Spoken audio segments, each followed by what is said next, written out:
ہمارے ذہنوں میں جو معیارات بیٹھے ہوئے ہیں وہ کیا ہے؟ کامیابی پیسے سے ہے، کامیابی جائیداد سے ہے، کامیابی کاروبار سے ہے، کامیابی شہرت سے ہے، کامیابی اقتدار سے ہے۔ یہ معیارات ہیں۔ جو جتنا دولت مند اتنا کامیاب، جو جتنا مشہور اتنا کامیاب، جو جتنا پاپولر اتنا کامیاب، جو حکومت پر پہنچ گیا کامیاب، جس نے بڑا کاروبار جما لیا کامیاب، جس نے بہت جائیداد بنا لی کامیاب۔ یہی ہے اصل میں ساری بس کی گانٹھ۔ جو تصور کامیابی کا ہوگا اسی کے مطابق آپ کی بھاگ دوڑ ہوگی، اسی کے لیے جد و جہد ہوگی، اسی کے لیے توانائیاں صرف ہوں گی، اسی کے لیے دن رات کی مشقت ہوگی۔ یہ ہے اصل شے جس کی یہاں نفی ہو رہی ہے۔ کامیابی دولت سے نہیں، کامیابی شہرت سے نہیں، کامیابی اقتدار اور طاقت اور حکومت سے نہیں، بلکہ کامیابی ہے ایمان سے، عمل صالح سے، تواصی بالحق سے، تواصی بالصبر سے۔ آپ غور کیجئے اس نقطہ نظر کا، اس ایٹیچیوڈ کا، یہ جو مینٹل ایٹیچیوڈ ہے، اس کا بدل جانا ہی انسانی شخصیت کے اندر انقلاب برپا کرے۔ اب آپ کا نتیجہ کیا نکلا؟ اگر تو دولت سے کامیابی ہوتی تو قارون بہت کامیاب تھا، اگر حکومت سے کامیابی ہوتی تو فرعون اور نمرود بہت کامیاب تھا۔ کامیابی ان سے نہیں، کامیابی انسان دولت میں قارون کی دولت تک پہنچ جائے اور دنیا میں دبدبہ اور اقتدار اور سلطنت اور حکومت کے اعتبار سے وہ نمرود اور فرعون کا مقام حاصل کر لے، وہ ناکام ہے، خائب ہے، خاسر ہے، برباد ہے۔ اور ابو ذر غفاری کامیاب ہے، چاہے ان کے پاس کچھ نہیں، جھونپڑی تک نہیں تھی، کوئی گھر نہیں تھا۔ حضور نے فرمایا ہے اللہ کے کچھ بندے ایسے ہوتے ہیں جو کسی محفل میں جانا چاہیں تو انہیں اجازت نہ ملے، جو کہیں اگر رشتہ کرنا چاہیں کوئی ان سے رشتہ کرنے کو تیار نہیں، کہیں کوئی سفارش کرنا چاہے تو ان کی کوئی بات ہی نہ سنے۔ لیکن اللہ کے ہاں ان کا وہ مقام ہے کہ اگر بھولے سے بھی کسی بات پر قسم کھا بیٹھتے ہیں تو اللہ ان کی قسم کی لاج رکھتا ہے۔ یہ ہے فرق، یہ جان لیجیے اچھی طرح۔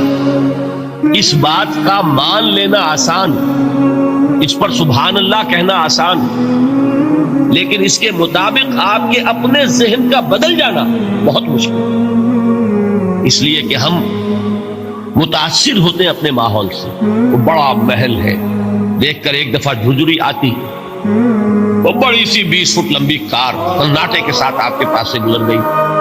ایک دفعہ اعصاب کے اندر ارتعاش ہوتا، محسوس ہوتا ہے بڑے یہ نصیبے والے لوگ ہیں، بڑے خوش نصیب، بڑے کامیاب، حالانکہ کچھ معلوم نہیں کہ یہی سب سے بڑی بد نصیبی ہو سکتا ہے کہ یہی سب سے بڑی ناکامی ہے۔ اگر ذہنوں میں یہ بات بیٹھ جائے کامیابی کس شے سے، یہی وجہ دیکھیے قرآن مجید میں بارہا آپ دیکھیں اولئک هم المفلحون، یہ ہے لوگ کامیاب ہونے والے۔ آج ہی آپ نے نماز میں وہ آیات سنی، یا ایھا الذین آمنوا ارکعوا واسجدوا واعبدوا ربکم وافعلوا الخیر لعلکم تفلحون۔ اے ایمان والو، رکوع کرو، سجدہ کرو، اپنے رب کی پرستش اور بندگی کرو اور اچھے کام کرو تاکہ تم کامیاب ہو جاؤ۔ تو کامیابی کن چیزوں سے ہے؟ یہ ہے سب سے بڑا سبق۔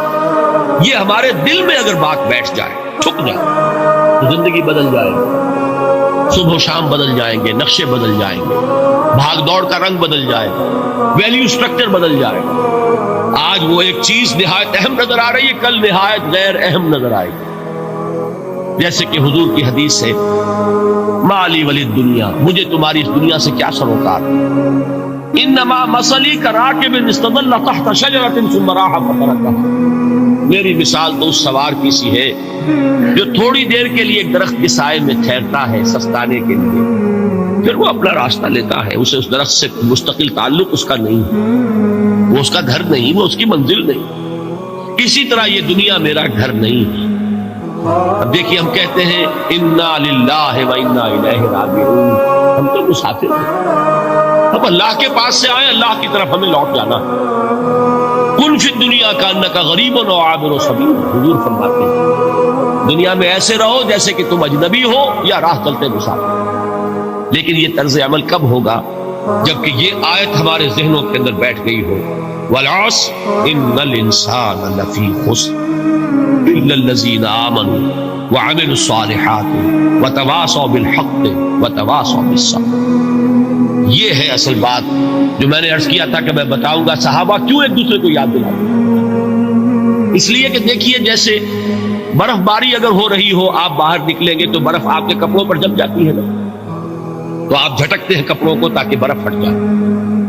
ہمارے ایمان پر اس دنیا میں رہتے ہوئے جب ہم متاثر ہوتے ہیں ماحول سے تو گردہ آ جاتا ہے، برف پڑ جاتی ہے، اس کو جھٹکتے رہنے کی ضرورت ہے، اور وہ جھٹکنے کی بہترین اور مؤثر ترین شکل یہی ہے کہ یاد رکھو کامیابی ان چیزوں سے نہیں ہے۔ چمک دمک جو ہے دنیا کی، یہ ساری چمک دمک جو تمہیں رجھا رہی ہے، جو تمہیں اپنے اندر گم کیے ہوئے، یہ لفظ گم پر اقبال کا وہ شعر یاد آ گیا کہ کافر کی یہ پہچان کے آفاق میں گم، اور مومن کی یہ پہچان کے گم اس میں ہے آفاق۔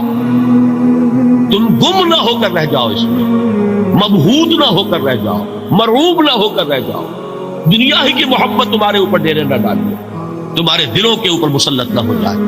لہذا تازہ کرتے رہا کرو، والعصر ان الانسان لفی خسر الا الذین آمنوا وعملوا الصالحات وتواصوا بالحق وتواصوا بالصبر۔ پھر یاد کر لو، پھر تازہ کر لو اپنے اس یقین کو کہ کامیابی دولت سے نہیں، کامیابی ثروت سے نہیں، کامیابی اقتدار سے نہیں، کامیابی شہرت سے نہیں، کامیابی جائیداد سے نہیں، کامیابی ہے ایمان سے، کامیابی ہے عمل صالح سے، کامیابی ہے تواصی بالحق سے، کامیابی ہے تواصی بالصبر سے۔ یہ چار چیزیں ہیں کہ جو کامیابی کے لوازم ہیں۔